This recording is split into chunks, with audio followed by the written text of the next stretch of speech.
Graça e paz, seja muito bem-vindo, seja muito bem-vinda. Você está no canal Ensine Palestra. Meu nome é Alex Paulo e o objetivo do nosso canal é transmitir o conhecimento sistemático da Palavra de Deus. Muito obrigado a você que está conosco. Vamos juntos para mais uma jornada de conhecimento aqui no nosso canal. Aqui nós trabalhamos com a nossa revista Lições Bíblicas, o guia de estudos publicado pela Casa Publicadora das Assembleias de Deus. Estamos no nosso primeiro trimestre de 2023, encerrando o primeiro trimestre. 13ª lição. Estamos hoje encerrando com chave de ouro o nosso primeiro trimestre de 2023, onde tivemos a companhia do pastor Elinaldo Renovato de Lima, que nos proporcionou 3 meses de muito conhecimento, uma gama incrível de conhecimento. Nós refletimos muito neste trimestre, nós procuramos fazer a prática também do ensino do tema desse trimestre. Aviva a tua obra. Este foi o assunto do nosso primeiro trimestre. O chamado das Escrituras ao quebrantamento e ao poder de Deus. Muita coisa aprendemos aqui, trabalhamos com várias experiências bíblicas sobre avivamento, trabalhamos também com a nossa identidade, trabalhamos também com a nossa história. Aqui no canal Ensine Palestra, nós também trabalhamos com a parte teórica e também com a parte prática do avivamento. E nós estamos encerrando hoje este precioso trimestre.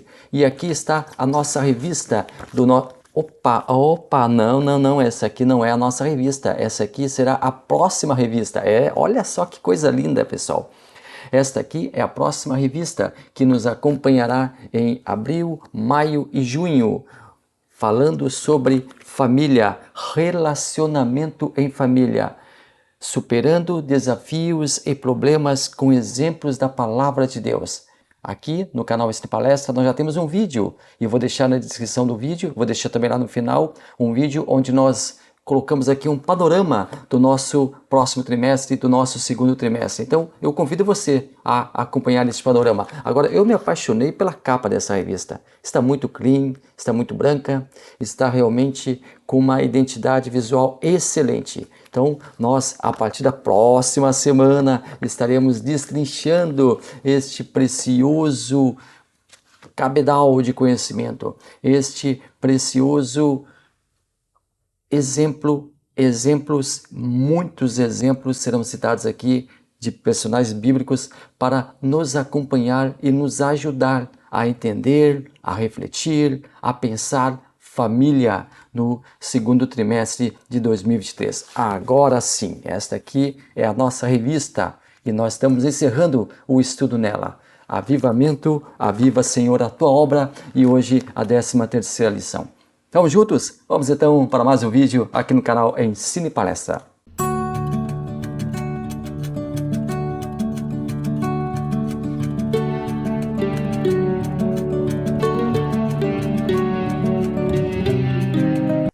Lição 13. Aviva, ó Senhor, a tua obra. Nós temos na nossa revista o nosso texto áureo, nós temos na nossa revista a nossa verdade prática, nós temos na nossa revista a nossa leitura diária e nós temos também na nossa revista a nossa leitura bíblica em classe, que hoje está dividida em 2 partes. Na verdade é o mesmo texto, é em Abacuque, capítulo 3, versículos 1 ao 2 e também em Abacuque, no mesmo capítulo de Abacuque 3, versículos 16 ao 19.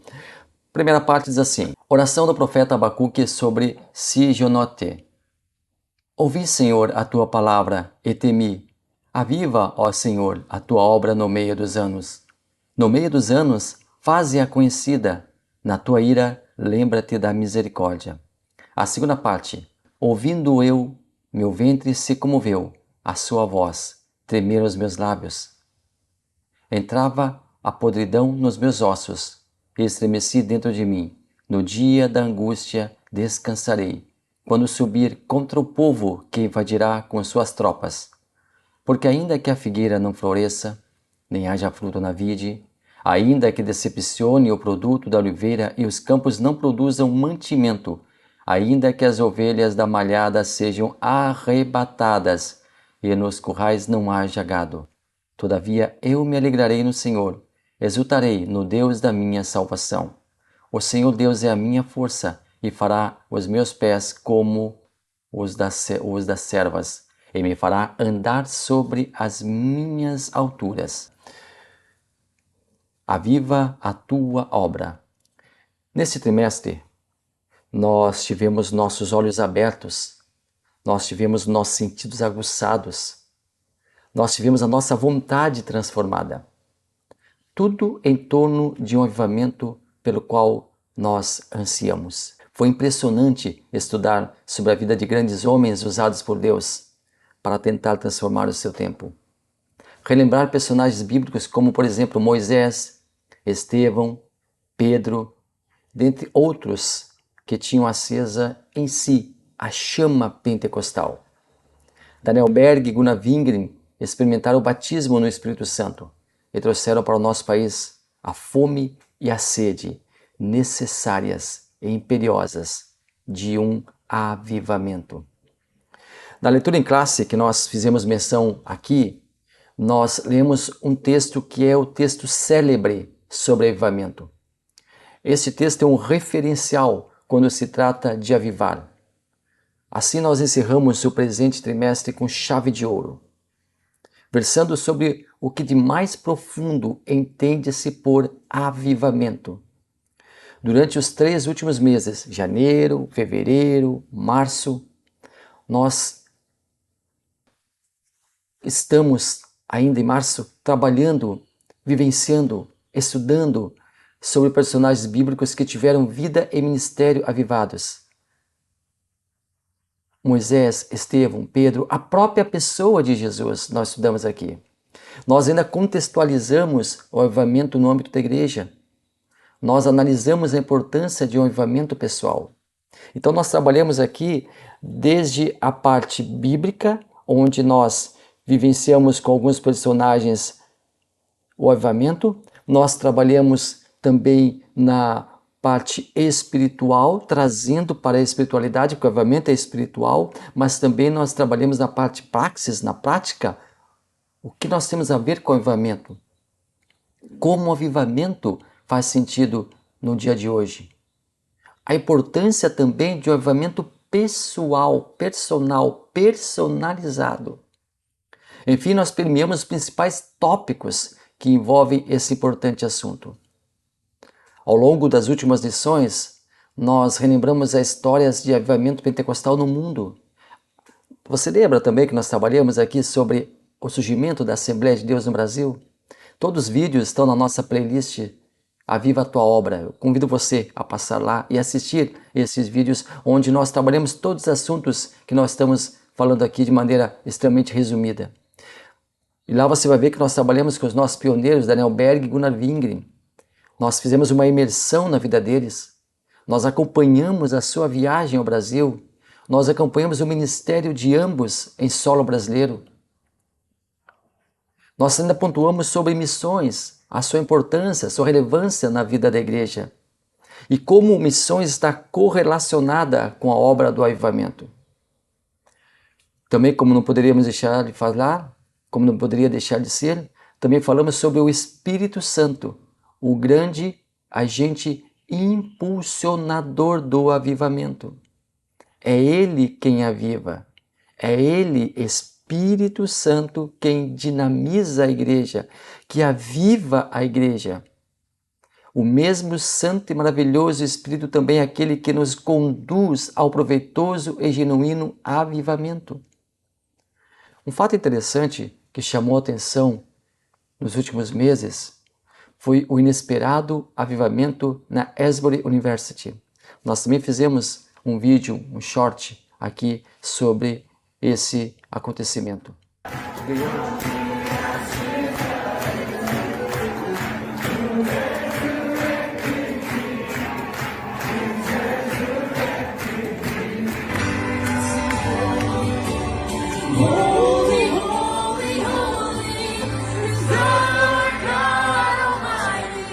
Que ganhou manchetes de jornais, que ganhou reportagens na mídia. Uma reunião despretensiosa que acabou durando muitos dias, onde o agir do Espírito Santo tomou conta daquele ambiente universitário. E foi maravilhoso esse avivamento, esse evento ter ocorrido em pleno trimestre em que estamos estudando justamente sobre avivamento. Um claro sinal que, caso a igreja busque e se volte, o avivamento sempre estará disponível. Hoje nós estudaremos o contexto do texto do profeta Abacuque, que nos dará preciosas lições sobre o avivamento. Hoje é a última lição. Mas mesmo depois de encerrado esse trimestre, não percamos esse elo que nos faz pensar, que nos faz buscar um avivamento para a nossa igreja, para a nossa comunidade, para a nossa sociedade, para nossas vidas. Que nós possamos dizer: aviva, Senhor, a tua obra. Que esse seja o grito de guerra, que esse seja o encerramento de nossas orações. Aviva, ó Senhor, a tua obra.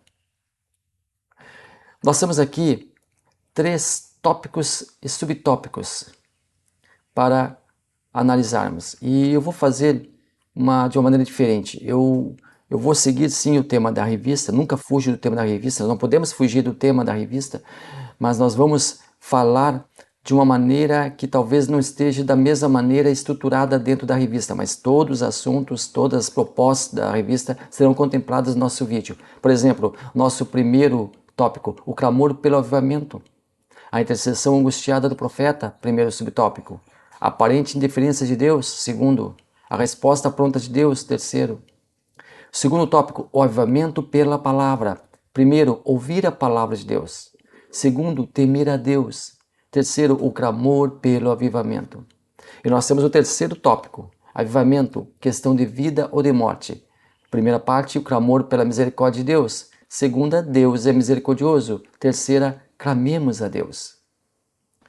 Ao chegarmos na última lição, nós precisamos relembrar o significado da palavra avivamento. Você se lembra?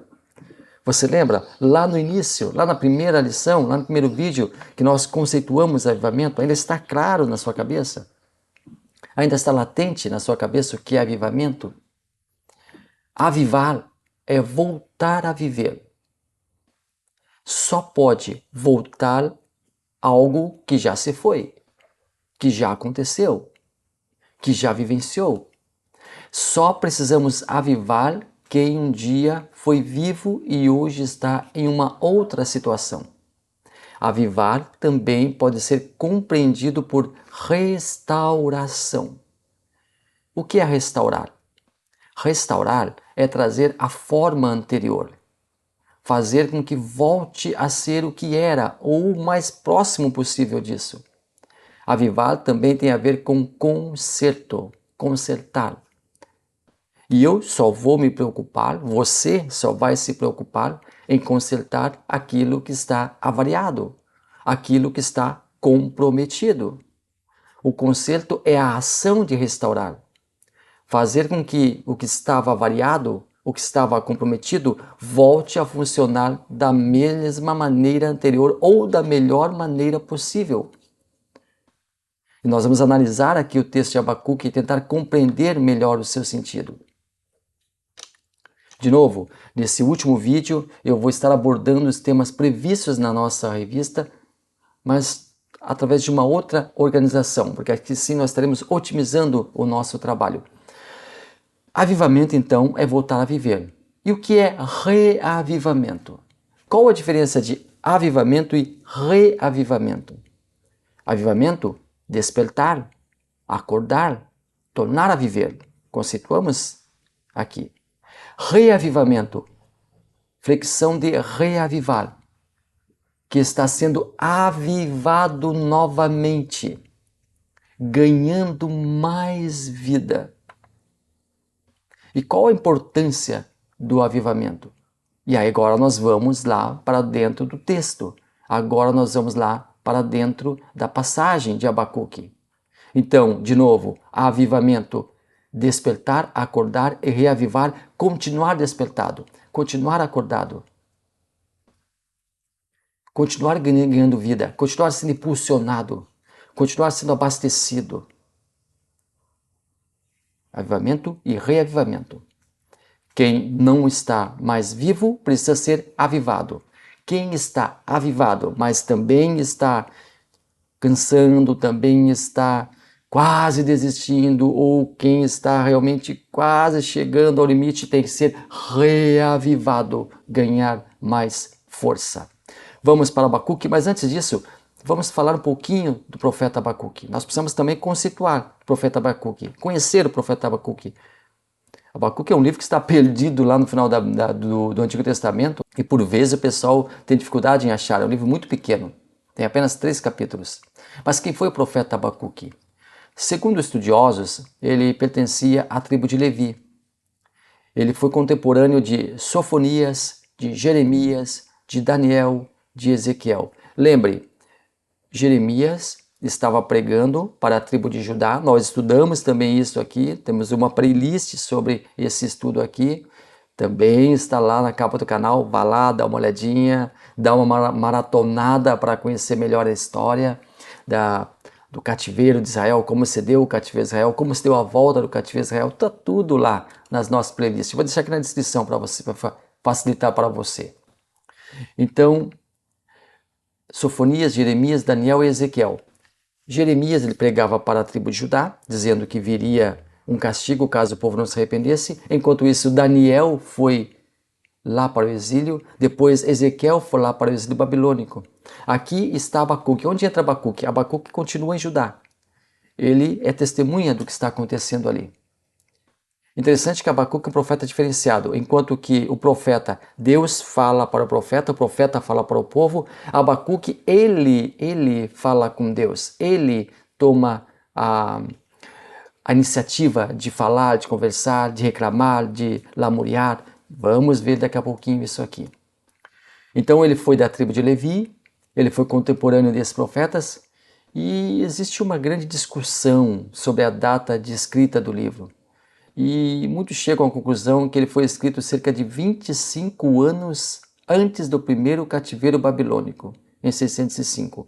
25 anos antes. E Abacuque ele intercede a Deus pelo povo, clamando pelos honestos de Israel.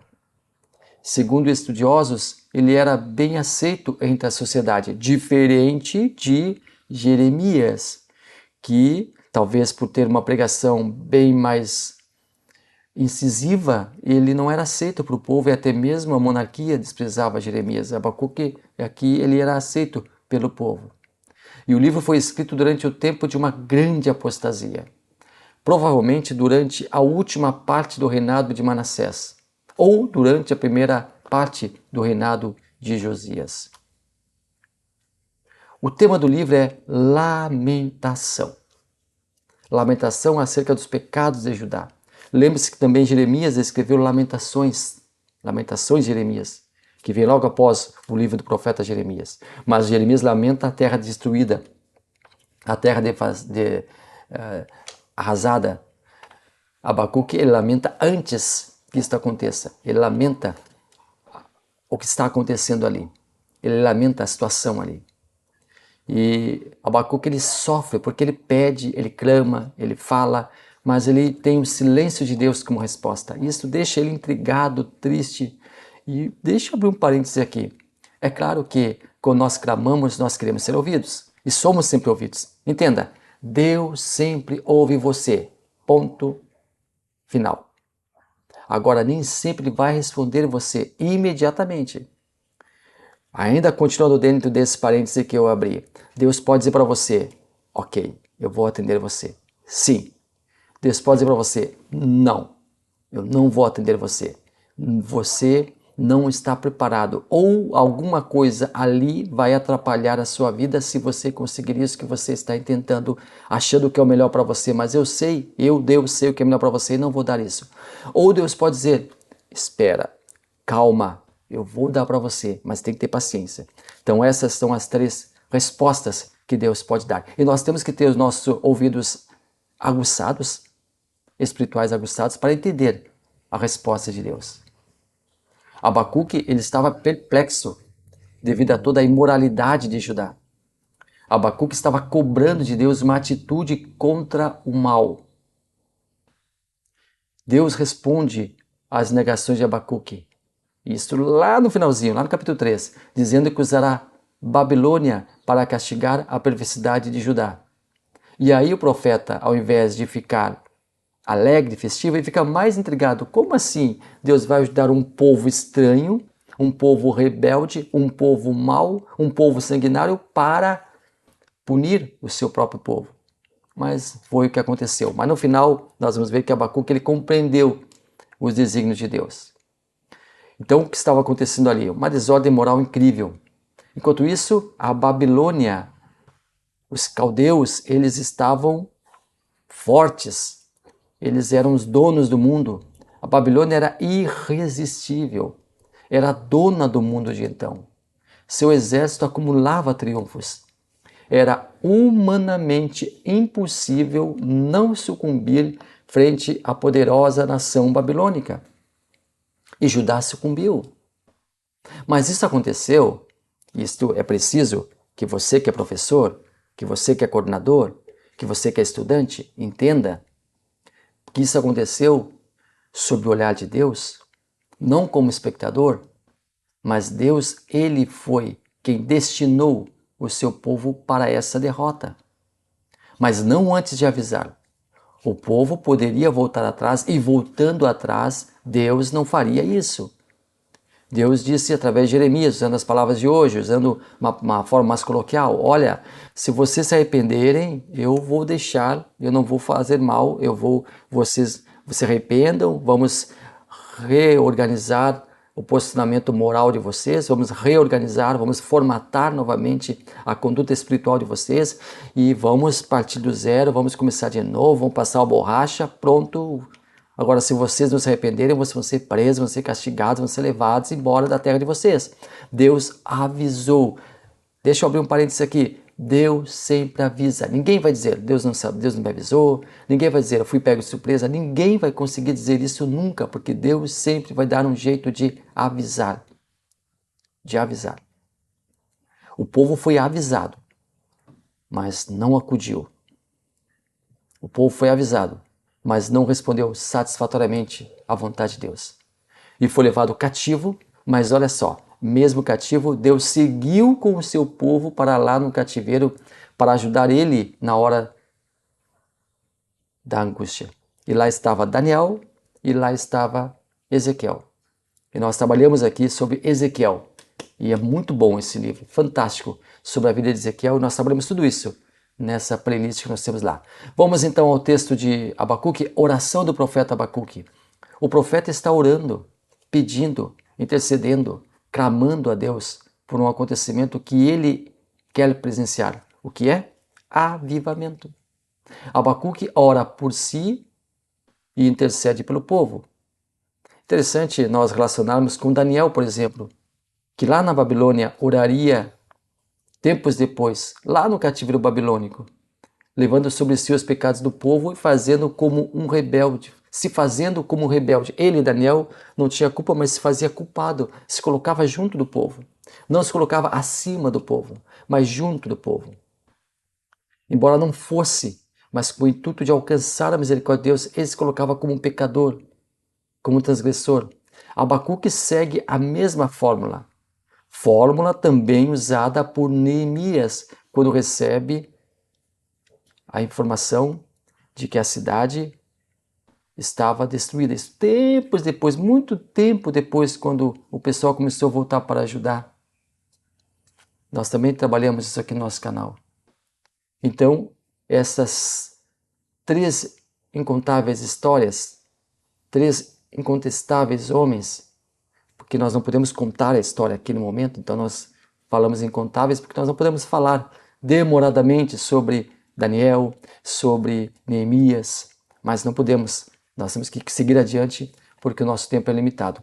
Então, esses exemplos incontestáveis de servos autênticos de Deus, que eram verdadeiros intercessores, usando de empatia, ou seja, colocando-se no lugar do povo. A pessoa empática é aquela que coloca-se no lugar da outra.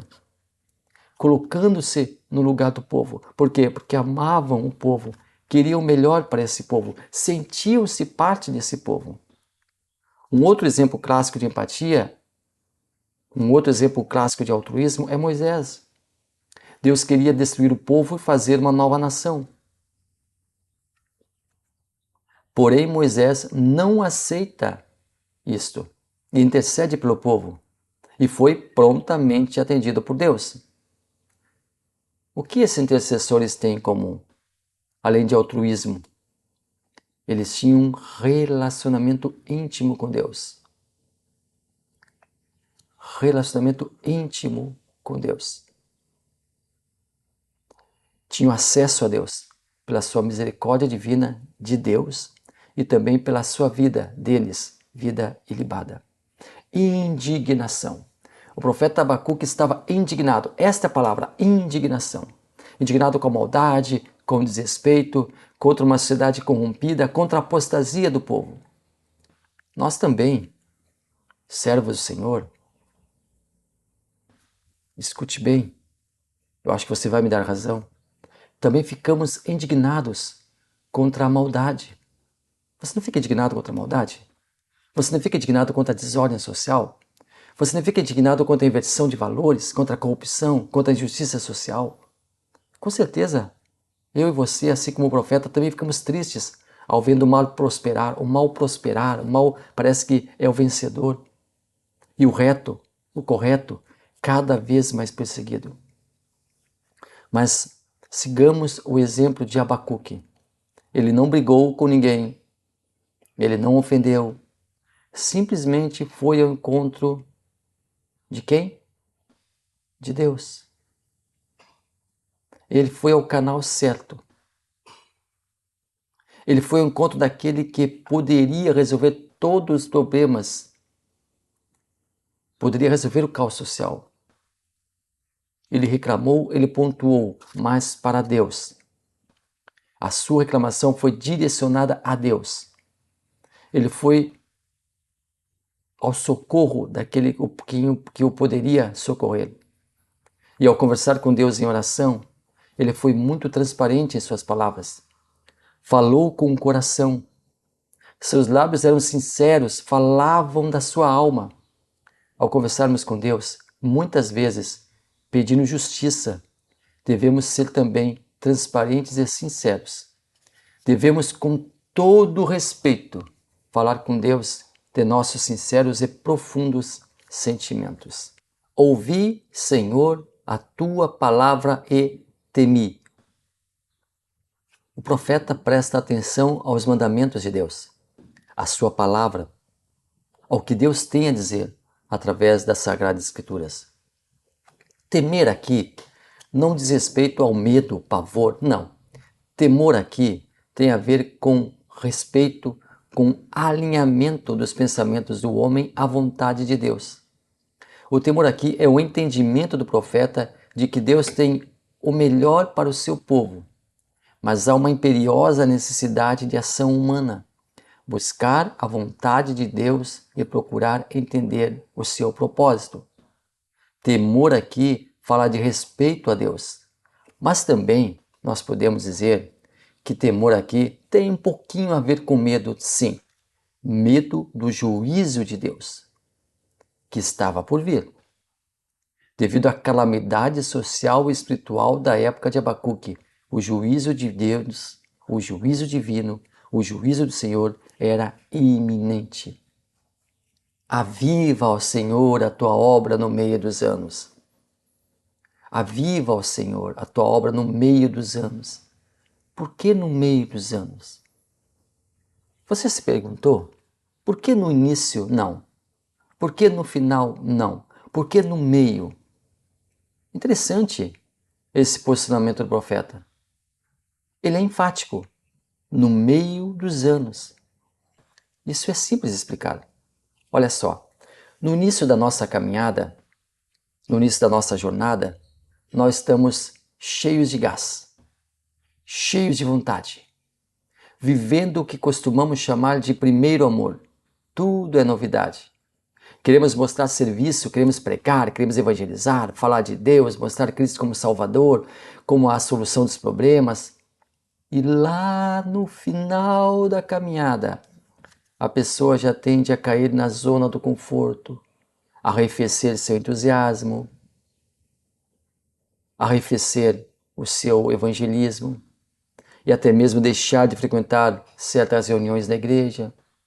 Isto é um grande perigo que pode e vai levar ao enfraquecimento espiritual.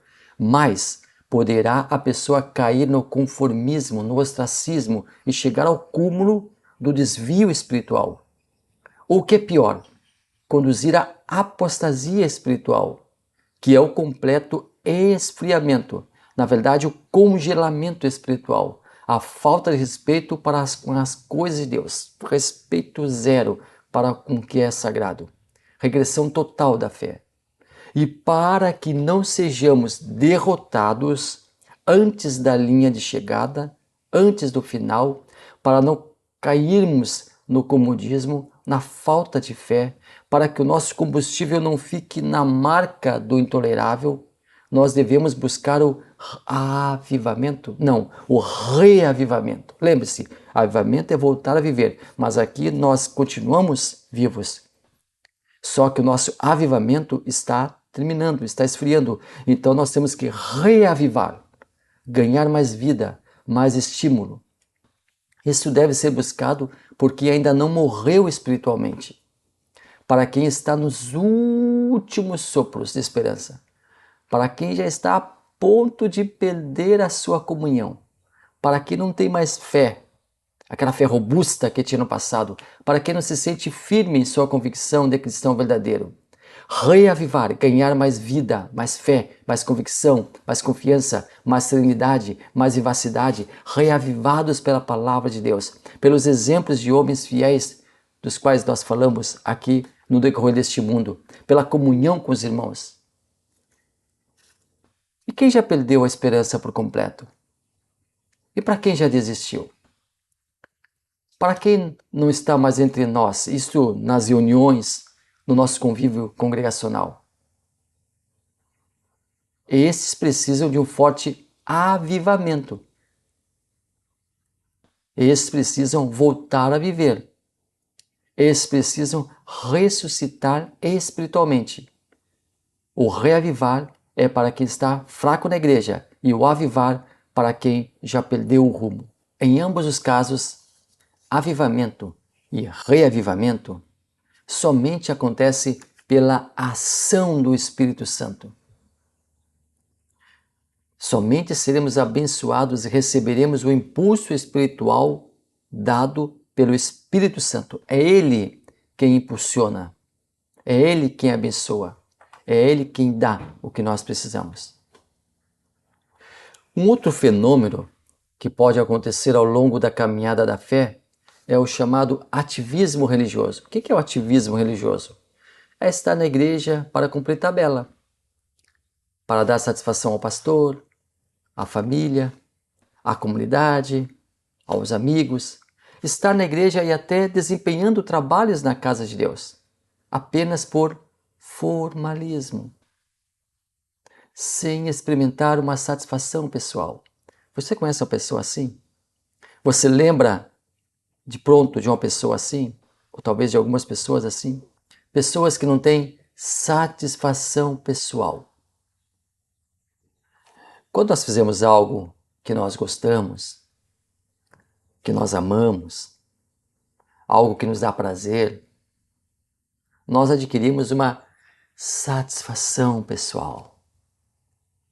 Nós nos sentimos bem, felizes. Nós trabalhamos para Jesus e nos sentimos felizes. Mas quem é ativista religioso não sente nada disso. Está apenas no automático. Ainda dentro do texto de Abacuque, na tua ira, lembra-te da misericórdia. Se em meio à ira de Deus, e ira aqui no contexto bíblico quer dizer vingança de Deus por conta do que o povo estava fazendo. Deus estaria se vingando, iria se vingar do seu povo. E falava através da boca de Jeremias sobre isso. se a ira de Deus iria se manifestar, a sua misericórdia também deveria acontecer. Porque pobre do homem, pobre do mundo, caso Deus, irado ao extremo, com seu furor, sem ter misericórdia, ele exterminaria todos. Então precisaríamos, se nós estivéssemos entre aquele povo, da misericórdia de Deus. Interessante que a resposta de Deus foi em forma de juízo, de castigo, e informando ao profeta que o castigo viria de um povo distante, que o inimigo serviria para penalizar o povo. Deus mostrará a ele, como também havia mostrado a Jeremias, que os caldeus seriam os punidores do povo. Mas a maldade dos caldeus também seria castigada, porque ela foi ao extremo, ela foi desproporcional. E ao longo dos anos ela seria castigada. Eles foram extremamente maus e deveriam também receber uma retaliação divina. Dentro da oração de Abacuque, ele não entendia, mas Deus já começava a falar para ele. Queria castigar o seu povo, mas seria um castigo educativo, um castigo necessário, um castigo cirúrgico, instrutivo, pedagógico. Deus não queria livrar-se do seu povo. Deus não queria apagar o seu povo, tirar o seu povo, riscar o seu povo do mapa. Não, gente, não iria acontecer isso. Mas o homem estava tão rebelde, tão mau, que precisava de um corretivo. Deus jamais compactuou com o pecado, com o erro, com a maldade, com a selvageria humana. E seu juízo deveria vir e não tardaria, mas acompanhado de sua ira, a sua misericórdia também viria na mesma medida. E isto me leva lá para Apocalipse, não tem nada a ver com a lição de hoje, eu estou aqui abrindo um parêntese, mas lá em Apocalipse, lá, vamos falar lá no final, quando a igreja, eu e você, glórias a Deus por isso, formos arrebatados, ou se dormirmos no Senhor, seremos ressuscitados, para depois sermos também ser arrebatados. Na verdade, vamos lá, primeiro os mortos em Cristo ouvirão a trombeta, receberão novamente seus corpos, depois serão glorificados e serão arrebatados. E nós, se estivermos vivos, também teremos nossos corpos glorificados e seremos arrebatados. Só para deixar a coisa em perfeita ordem, em perfeita sintonia aqui, ok? Mas lá na tribulação, e é aí que eu quero chegar, lá na tribulação, lá na grande tribulação que vai acontecer, porque você sabe que será um período de 7 anos, 3 anos e meio estará uma tribulação e 3 anos e meio a grande tribulação. Não vamos aqui entrar nesse contexto, mas só para aqui deixar eu pegar um link, porque lá também, e aqui eu quero chegar, lá também na tribulação, na grande tribulação, nós temos a ira, a vingança de Deus, mas também a misericórdia de Deus. Porque se Deus não agir com misericórdia, nada sustentaria. Se Deus não agir com misericórdia, o anticristo, o falso profeta, a besta, estraçalharão tudo, acabarão com tudo, derrotarão tudo, aniquilarão tudo. Não, eles agirão segundo o que Deus já determinou. Lá na tribulação e na grande tribulação, o homem terá a ira de Deus, mas também mesclada com essa ira terá sua misericórdia. Só ela que impede o inimigo de destruir o homem totalmente, cabalmente. Fecha parêntese, voltamos aqui ao texto, porque ainda que a figueira não floresça, esse texto é lindo, um dos mais lindos textos da Bíblia, porque ainda que a figueira não floresça, nem haja fruto na vide, ainda que decepcione o fruto da oliveira. O produto da oliveira, ele pode parecer esplêndido, formoso, porém, o seu interior é que vai definir se ele é bom ou se ele é mau, se serve ou se não serve. Embora com uma boa aparência, pode ser inútil. E um dia nossas obras elas serão provadas pelo fogo ante o tribunal de Cristo. O elemento fogo irá definir o que fizemos, o que trabalhamos, o que dedicamos. E se o que fizemos, trabalhamos, dedicamos à obra de Deus foi por uma causa digna, aceitável por Deus, ou se foi apenas para aparentar santidade, uma vida ministerial sem maiores pretensões. Deus nos guarde de tal veredito. Continuando na oração de Abacuque, os campos não produzem mantimento, seca, sequidão, desolação, tristeza, angústia, fome. Ainda que as ovelhas da malhada sejam arrebatadas e os currais não haja gado. Desolação. Todavia eu me alegrarei no Senhor, exultarei no Deus da minha salvação. O justo se alegra no Senhor, independente das circunstâncias. O crente fiel confia no seu Deus. A despeito das adversidades, a despeito do mar bravio, Paulo certa vez informou que sabia estar farto, mas também sabia passar necessidade. Nada tirava o seu foco. Nada abalava sua confiança em Deus. Muitas vezes, infelizmente, muitas pessoas só conseguem servir a Deus na bonança, na fartura. Mas diante do primeiro problema, sua fé já fica abalada. Possui uma fé tão tênue, tão fraca, que não suporta a mínima adversidade. Que possamos ter a nossa fé cada vez mais firmada, mais fortalecida, mais consolidada à sombra do nosso potente protetor, o guarda de nossas almas, o Senhor de nossas vidas. A salvação veio de Deus, do aceitar o seu Filho como o único intercessor e salvador. E essa salvação deve ser cada dia buscada, alimentada, frutificada, que possamos estar sempre convictos da nossa fé e certos da nossa salvação. E aqui no capítulo 3 de Abacuque, que nós acompanhamos alguns trechos, aqui existe uma guinada no livro de Abacuque. Até então, ele era um homem aflito, cheio de contradições dentro de si, temor natural de um ser humano, uma certa descrença no que estava acontecendo, uma perplexidade sobre os rumos da vida da nação que estava pouco a pouco sendo tomada para ser completamente destruída mais tarde.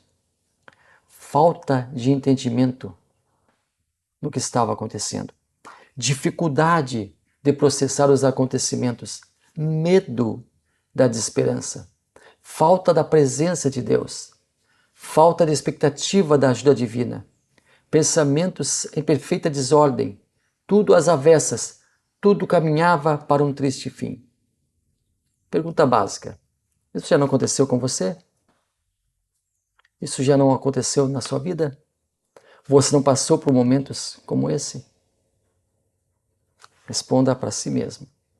A partir do capítulo 3, nós vimos um profeta que parece ter reencontrado o seu Senhor, ou reencontrado ele, reencontrado a esperança. Parece ter reatado o relacionamento estreito com o seu Deus. Começava a entender os santos e divinos propósitos de Deus para o rebelde povo. Então, se você passou pela primeira parte, você também deve passar pela segunda parte. A sua oração, o seu clamor, vai trazer a você um abraço, um afago de Deus. Nesse capítulo temos um dos mais lindos cânticos de louvor do Antigo Testamento. Abraço, aliás, é a tradução de Abacuque. Abacuque quer dizer abraço, afago, aconchego. Abacuque compreende tão bem os desígnios propostos por Deus que a partir desse capítulo 3 ele não reclama mais, não questiona mais. Ele simplesmente aceita a vontade divina, entende a engenharia de Deus, aplaude a decisão do Altíssimo. Deus não esqueceu e jamais esquecerá do seu povo. Mesmo rebelde, a nação de Judá continuará a ser protegida pelo Senhor. E no capítulo 3, Abacuque se dá conta da soberania de Deus e do controle de Deus sobre a situação. Citando aqui o reverendo Hernandes Dias Lopes, Abacuque é o profeta que canta dentro da noite. Esse profeta começa a sua mensagem em um vale profundo e termina a sua mensagem nas alturas excelsas. Ele vai do desespero à esperança, do temor à fé, da angústia avassaladora à exaltação indizível e cheia de glória. Nos dias de hoje, no mundo atual, no colapso social que nós estamos vivendo, no desgoverno, na miséria, no caos, da violência, onde está Deus? Eu pergunto, você pergunta, ele pergunta, ela intercede, o outro clama, todos perguntam a Deus, onde o Senhor está? Por que o Senhor deixa acontecer isso? Onde Deus está? Eu digo para você, no controle da situação. Exatamente. Assistindo os maus maltratarem os bons, vendo os ímpios lutando contra o sagrado, tentando desorganizar os preceitos sagrados, vendo eles contradizendo a Bíblia, tentando calar os cristãos, vendo eles fazendo apologia da droga, do sexo livre, do sexo animal, tentando mascarar e oficializar a pornografia, tentando tirar a inocência de nossas crianças, tentando legalizar a pedofilia, ridicularizando os preceitos judaicos cristãos. Onde está Deus? Gritam os bons. Eu queria gritar aqui, eu não posso fazer isso. Onde está Deus? Onde está o Senhor? Eu também queria gritar respondendo, Ele está, como sempre esteve, no controle da situação e não tardará a fazer justiça, a aniquilar a maldade, a destronar o opressor. Isto é maravilhoso, isso é esperança, gente. Isto é esperança. É esperança. Deus, como nos tempos de Abacuque, não é um Deus passivo, mas um Deus ativo, um ser superior, prestes a acertar contas com a humanidade. E esse acerto de contas vai chegar, vai chegar, vai chegar. Oh glória, vai chegar. Acalmemo-nos, pois o nosso Redentor vive e a seu tempo se levantará forte, ímpeto, para aniquilar a maldade, para aniquilar o maligno. Muito obrigado a você que esteve até aqui conosco, muito obrigado pela sua companhia e no próximo trimestre nós nos encontramos para estudar a nova revista da Escola Bíblica, a nova revista Lições Bíblicas. Deus abençoe maravilhosamente. Deixa eu pedir para você. O que você achou do trimestre? O que você achou desse trimestre? Coloca nos seus comentários aí. Vai ser muito importante para nós, tá? Quero ler os seus comentários. Inscreva-se no canal. Se você não é inscrito, inscreva-se no canal. Deixa um like aí. É muito importante tudo isso para nosso progresso aqui na plataforma. Deus abençoe maravilhosamente a sua vida.